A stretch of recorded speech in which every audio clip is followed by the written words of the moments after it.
Man, it is dark outside. Of course, it's 3 in the morning. So you've got to be wondering what... Well. So you've got to be wondering what in the hell we're doing at 3 in the morning on a Friday. Man, we're going down to Fremont again.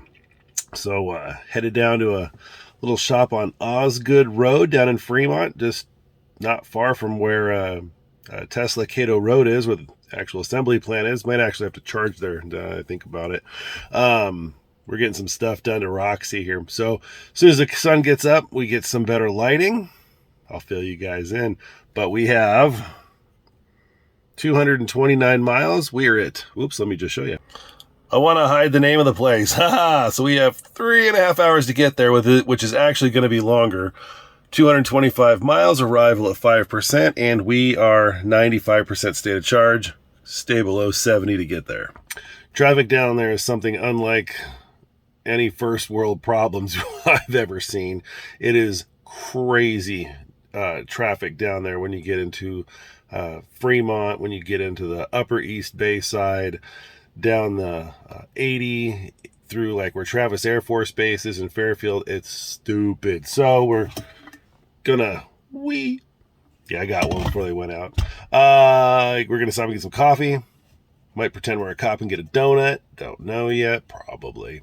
And tool down there in our automobile. So sit tight for the sun, guys. As soon as we get some better lighting here, I'll explain to you what's going on. So this sucks. I know the car's bouncing all around today.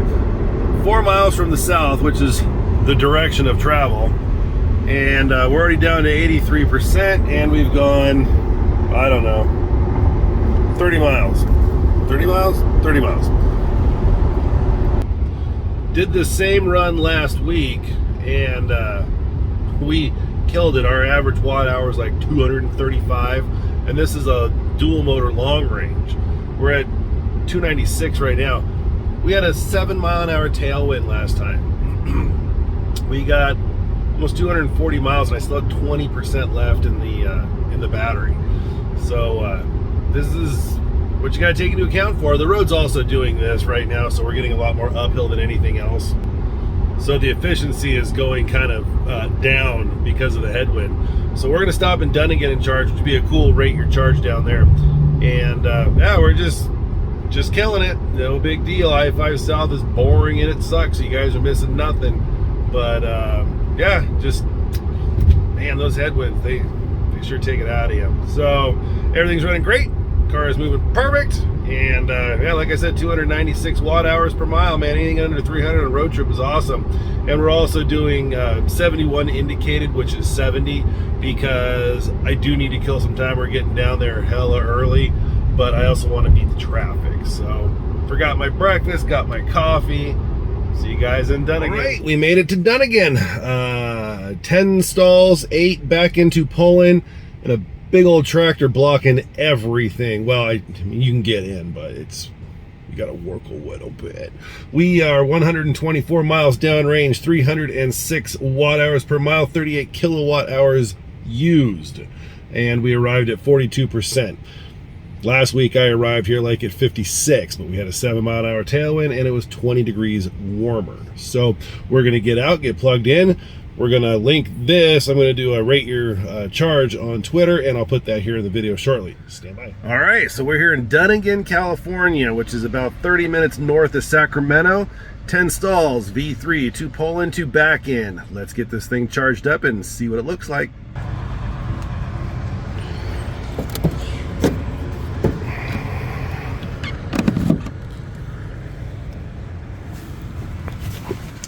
Okay, here we go, and we're going to go into the service screen here, and we're going to, here we go.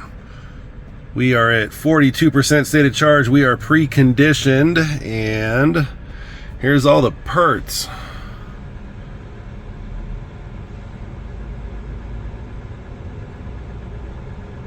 Ramping up. 382 volts DC, 433 amps. Battery temperatures, minimum, maximum, 44 and 54 Celsius. And we're probably going to hang out right about there because we're not going to go to the recommended. We're we're actually going to go into the 90s here. So there's what you got. 8 pull-ins, Model S right there, or 8 back-ins and 2 pull-ins. So for a 250 unit at 46%, I guess we're pulling 130 kilowatts. I'm used to the EV6, which is pulling 130 up into like almost 80%. So there you go. Rate your charge. I mean, it's a great spot. Tractor trailer right there blocking everything. 8 out of 10 just because we're only pulling 127 kilowatts now. Might have to change stalls. 84%.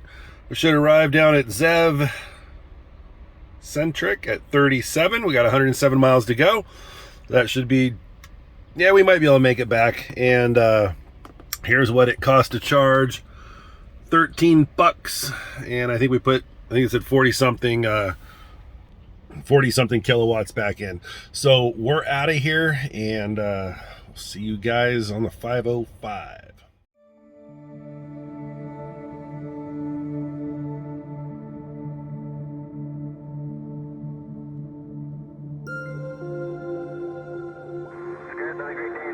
Okay, as promised, we got some sunlight. I still have to run the dome lights in here because it's still pretty dark out. But what are we doing? Well, as you just saw, we left the Supercharging down again. We're going down to Zev Centric down in Fremont, California. On the East Bay side, actually about 10 minutes from Cato Road, Tesla, where everything is built in California. And for a long time, that's all the Tesla plants were, other than like Giga in Nevada. So what are we doing? I'm so excited. Last week there was a get together at SS Customs down here, and I was talking to Tim, OMG Tesla / OMG Rivian, and we are going to put in some Tein adjustable coilovers, lower the car about 1 inch, and we're also going to put some Mountain Pass camber arms in. So she's going to get not a whole suspension upgrade, like we're not doing upper and lower control arms or anything like that, but we're going to do a really nice just I guess a hair above entry level coilover and lowering system. Everybody says that this is a great way to start. I do want to track the car a little bit, so we might do some bushings today also from Mountain Pass. I'm not sure. We'll see how the stock ones look. So yeah, we're going in right now. We're on the 505. We're 103 miles from the shop. I'm going to be early, maybe, because traffic sucks down here badly. So that's what we're doing. Full suspension system. Not a full, but a full suspension system. Coilovers, we're going to lower it, and some camber arms. You want to do those when you lower the car so your camber is accurate. So yeah, it should be a lot of fun. I've been judging the road, like all the bumps and stuff, how it feels leaning against the headrest. So it'll be a really cool comparison coming back, how much better the car glides. It's supposed to be a wonderful coilover system. It's 12-way adjustable, I think, 30-way, something like that. I can't remember off the top of my head, man. I've been up since 2 this morning. But it's fully adjustable, and it should be pretty cool. So we're 36 miles here on the 505. It's going to dump us onto the 80, and we'll check in with you guys when we get a little bit closer into the Bay Area.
right, baby, let's give this Rate Your Charge a looky look. Look where we're at.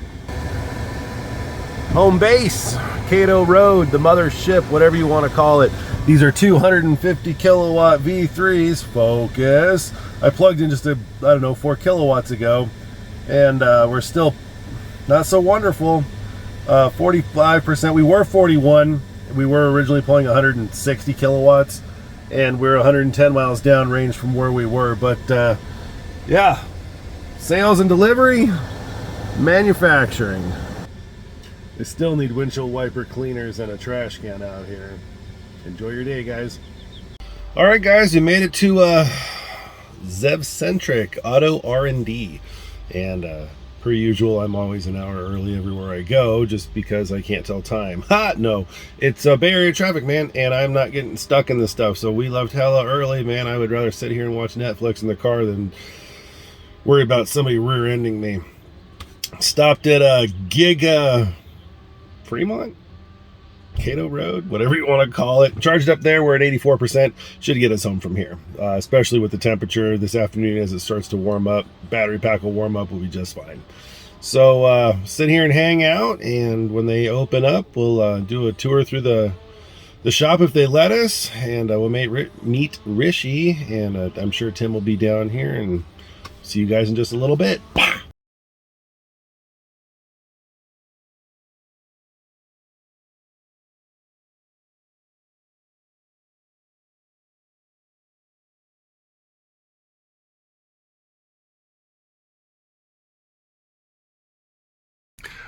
All right, so we are back from Zev Centric. We've actually been back for a couple days now.